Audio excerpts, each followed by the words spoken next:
The decisions you make, the choices you make has a ripple effect on the outcome of your life and your future. So we have to try as much as possible to make positive decisions and positive choices, not poor decisions and poor choices. Some years ago when I started business, my mentor taught me something.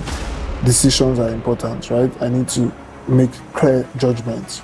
As the MD of Mubdabson back then, there were some land people brought to me and they said, okay, let's cut this land, do site and service, you understand? And we're going to make a lot of money from it. And I called them, I said, no, I would not, these are not legitimate ventures. I don't want to be a part of it, right? And a day will come, a minister like Elifai will come, right? And when he comes, he will start demolition. I don't want to be caught up in the crossfire. And friends were angry with me. They were not happy with me, but I stood my ground, right? You know what happened? 3 years down the line, Minister Wike came to Abuja as the minister. He's now in Abuja as the minister, right? And he went to demolish all those places. So the decisions you make, the judgments you make, the choices you make, you have to make informed decisions, informed choices.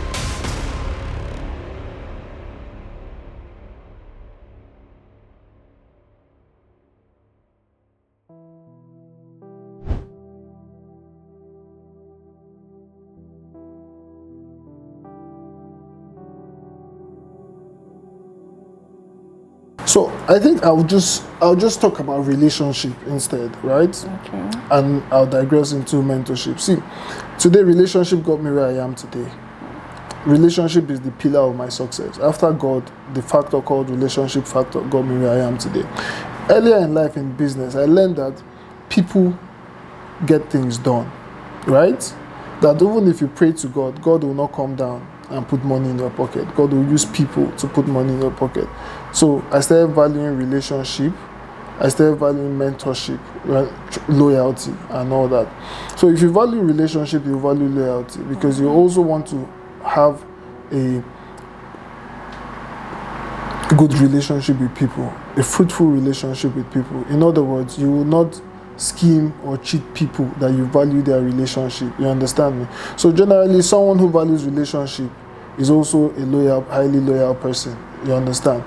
So for instance, now some years ago, my mentor gave me about 870 million naira to buy a land in Karsana, and we bought 12.8 hectares. He never went to the land. I saw the place. I told him this is a futuristic plan, a plan for the future. We would expand to these locations later in life. Recently, federal government just approved the road to that location, and my mentor called me and he was like, "May God bless you that we bought the bush and it has turned to the city. That God bless you." That I started laughing, But it didn't just start there. So when we started business with my mentor, we met through business. And I liked his person, I liked his personality, his lifestyle and all that, his humility. There were qualities he had that I wanted to emulate. So I said, okay, I will serve this person, right? He's kind, he invests in people. I want to serve this person. And for years now, I've been serving him, What did I do?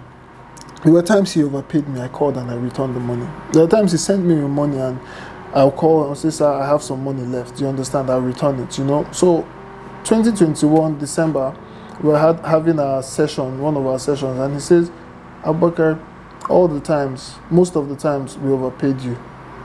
We knew what we're doing. We're trying to see how you react to money. And I thank you and I appreciate you that every single time you return the money," right? And today, my boy doesn't look everything. He made a statement on his birthday and I was with him. And he says, "Do you think I will buy a piece of land without your go ahead? I won't do that," right? That is relationship. That is loyalty. You understand? So they are interwoven in business. If you want to go far, you need mentors. You need relationship. You need loyalty.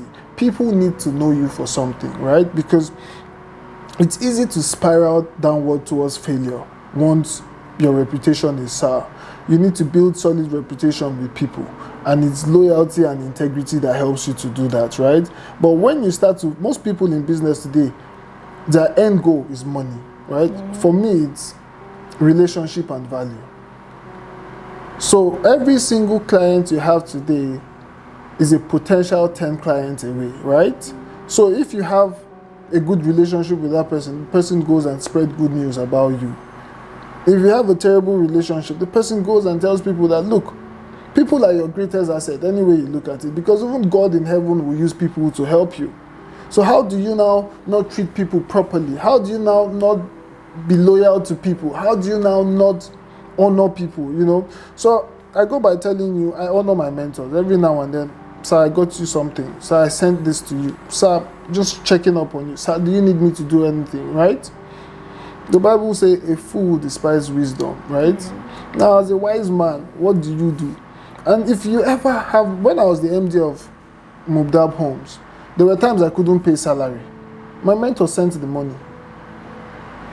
My first project as a developer, my mentor gave me some money, interest-free loans, and I paid back, right? Until today, if I hit rock bottom, he's the one I call. I have many mentors anyway, but this particular person, right? I didn't seek his permission before doing this podcast, so I can't really call his name because he's usually a very reserved person, right? Mm-hmm. But he knows himself, and I'm glad I'm where I am today, because to be honest, Ruru, when I started up, there are people that were meant to fill this shoes where he's feeling now, but they didn't really help me. You understand? He came through for me so many times, and today every Tuesday I go to his house for breakfast. Every Tuesday, as far as he's in this city, I go to his house for breakfast. As far as I'm in this city, I go to his house for breakfast. You understand? Even someone told me that if I want to catch you, I'll go to your guy's house on Tuesday. I'll see you there. So you understand. And now that I've publicly said it, I'm going to change so that people will know my whereabouts. But anyways, mentorship is a solid thing. It's a 10 over 10, right? Mm-hmm. There is no decision I want to make today that I don't call my mentor. Mm-hmm. I'll give you a life-transforming decision I made. Some years ago, I was going to buy a house in my estate. The value to buy, the price of the house was about 70 million at pre-finished level. I went to see my mentor. I said, sir, I want to buy a house. And I was happy and excited. You know what he said? He said, how would you buy a house when you're into real estate? If you take that 70 million and do a joint venture and flip that money 2-3 times, you end up living in one of your houses for free. Guess what, Ruru? I have 2 houses now to myself, not for the company, that I can decide to live in any of them, and almost for free because I took his advice, right? I would have been a broke landlord that didn't have money, but I'm happy in my house, than where I am today, right? So whatever you do, you need people that have been there before you to tell you how to go about it. So mentorship is key in business, right? I don't joke with my mentors. No way. I don't joke with them. I serve them to the fullest. And I told my wife something. I said, babe, this is our youthful age, right? We're going to serve people. I have another mentor who is a senior advocate. He's my big daddy, right? Every now and then I go to his office. Sometimes I just go to check him. Sir, you need me to do anything? I have so many of them. Different mentors, you know? But I don't joke with it. Then service. Look, service is another thing that gets you favored. I have this guy at the side that works for me. He has served me so much, and right now I want to invest in his life because he has served me. There are lots of people that I decided that, I'll tell my wife, I'll say, babe, we need to deliberately invest in this person's life because he has served. So as a young man, you need to start looking for people to serve. You try to identify people that have what it takes, that knows.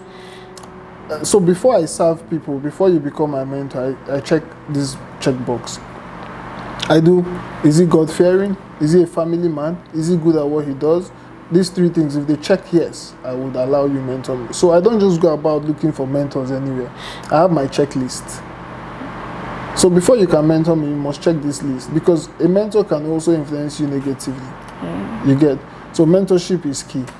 Okay, you emphasized service as a core value. How do you balance serving other people while maintaining personal and professional growth? So you create time for people. You create time to serve people. You understand me? For instance, you can use your substance to serve people, your money to serve people, your resources to serve people. For instance, I call my boss. I'm like, sir, do you need anything? He say, my brother needs a land. Okay, I'm on it. I'll get it done. I'll call somebody. Guy, I'll pay you. Help me look for a land. You understand me? You get? I have my boy and he says, okay, I'm looking for my daughter wants to do NYC, I'll call my assistant, look for somebody that can help us sort this out, right? I'll pay you. And I won't go back to them to say, sir, I spent this amount. At times when they want to even reimburse me, I'll be like, no, sir, this is my gift to you for being awesome to me. Never fail to show appreciation. Never. In every aspect, it pays. To your parent, just like gratitude to God, God blesses you more when you give gratitude to Him. So all these things that are together, there are a lot of qualities that make people to succeed. A lot of qualities. There's a mixture of things that grants you success in life. Loyalty is part of them. Integrity, transparency, right? Diligence and hard work. If you put all these things together, and heart of service. Most of the billionaires in the world, right? They have NGOs. They are trying to serve with their substance. They're trying to give back. I myself, I just opened the Abubakar Foundation. I have the Recovery Advocacy Network of Nigeria, where we're reaching out to people, helping people. You understand? Because what is our impact in this world if we don't touch lives? I have I've mentored about 200 people in real estate. I have about 84 staffs on payroll. I have another 300 laborers working right now for me at the site. So when you put all these things together, these are good numbers that I'm proud of at my age today, right? But a lot of people don't see it that way. It's about me, and me. No. Once you live a selfless life, you see that things begin to align for you. God begins to bless you. So let's try as much as possible to be selfless in our way of living. Another thing that is important in achieving success is integrity. You don't joke with it, right? You don't joke with it. There are times unforeseen circumstances will happen to you, especially in Nigeria and the economy. Once people know you as a transparent person, they will even make excuse for you. They'll say, Abubakar is not usually like that. That means something must have happened. And there's a way to go about things. For instance, when we started our real estate program, right, we're trying to deliver houses record-breaking time. We delivered some 6 months, 7 months, right? But guess what? There was this particular project we're not able to deliver 6-7 months because we had access problem. The rainy season hindered the vehicles from going in. But most of my clients made excuses for me because we were able to deliver in 12 months the project, which is still a record-breaking time because you don't get to see many developers that can do that, especially developers that are just starting. So for me, integrity is key, transparency, honesty, and most importantly, don't joke with God. I always say there's no Abubakar without salvation story. No. So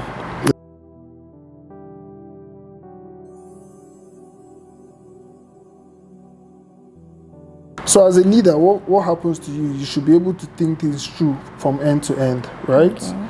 Once you're thinking about the future, you understand the advantages that comes with these qualities, these pillars, right? You know that it's going to be rough at the beginning, but as it goes up higher and higher, it gets better, right? As to if you're not doing them. Because if you lack integrity, even if you start business well, you continue to fall. You continue to fail downward. You're on the spiral downward. But if you continue to exhibit these qualities, people will continue to know you. And your reputation is gold. Don't joke with it. Because people know you that, this guy, if you give him 1 naira, you'll come back and see 2 naira. People will continue to give you. So a man that gives you 1 naira, he finds out that you've turned it to 2 naira. What next? He's going to give you 1 million. He'll give you more. So that is a deep secret people don't understand.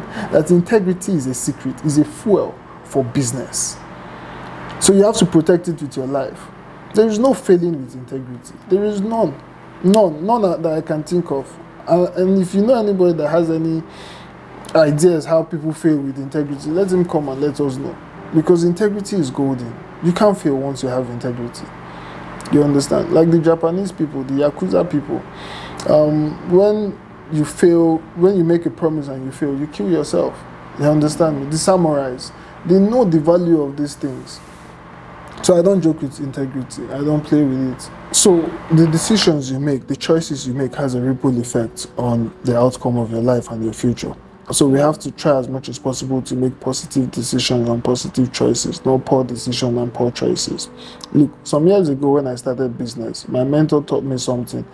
Decisions are important, right? I need to make clear judgments. So as the MD of Mubdabson back then, there were some land people brought to me and they said, okay, let's cut this land, do site and service, you understand? And we're going to make a lot of money from it. And I called them, I said, no, I would not, these are not legitimate ventures. I don't want to be a part of it, right? And a day will come, a minister like El Rufai will come, right? And when he comes, he will start demolition. I don't want to be caught up in the crossfire. And my people, friends were angry with me. They were not happy with me, but I stood my ground, right? I was the only one. I stood my ground. Do you know what happened? A few years down the line, Minister Wike came to Abuja as the minister. He's now in Abuja as the minister, right? And he went to demolish all those places, right? So the decisions you make, the judgments you make, the choices you make, you have to make informed decisions, informed choices. Now, in Karasana, I helped people buy land, advise people because I do real estate advisory. There are transactions I've helped people to achieve so much from, and I'm proud of those decisions I made. And money cannot sway me. Money would not buy me, right? Because I look at one transaction cannot make you who you are. You need consistent inflow, all right? And how do you get that? What do people feel when you walk into the room? Do they feel happy to see you? Do they feel sad to see you? With service, trust me, doors will open for you. When you walk into the room, people will feel excited to see you. There are some offices I go to, I see a lot of people in the waiting room and they carry me straight to the Oga. And a lot of people frown, but it's because value has been created. Service has been paid for. I use service to pay it forward, right? I know how to serve. I humble myself to serve. There was a client that just called me recently. I took him around my side by myself. And he says the other place he was going to buy from, one GM was sitting down in the office talking to him anyhow. Because they don't understand relationship, they don't understand service. So I want the young people today to understand that for you to become a millionaire, you must serve. A billionaire, you must serve. You know, I heard the story, I don't know how true. I heard that the president, Tinubu, right? He served Abiola, right? Mm-hmm. And there was this picture where Abiola was working with Abacha and Tinubu was in the background, right? So he's where he is because of service and relationship. We're all going to find ourselves in places where we'll need to call people to assist us one way or the other. And if we had paid it forward, that day they would serve us. So we have to use relationship to pay things forward. I see some people saying, me, I don't like problem, or I don't like, I do on my own. As in, I know they like interact with people, I'm an introvert. Sorry, it doesn't work that way. It doesn't work that way. You need relationship. You see Bill Gates flying around the world, meeting other billionaires, other head of state and all that. He's building bridges, building relationships. So we must learn to do the same, right? It is power.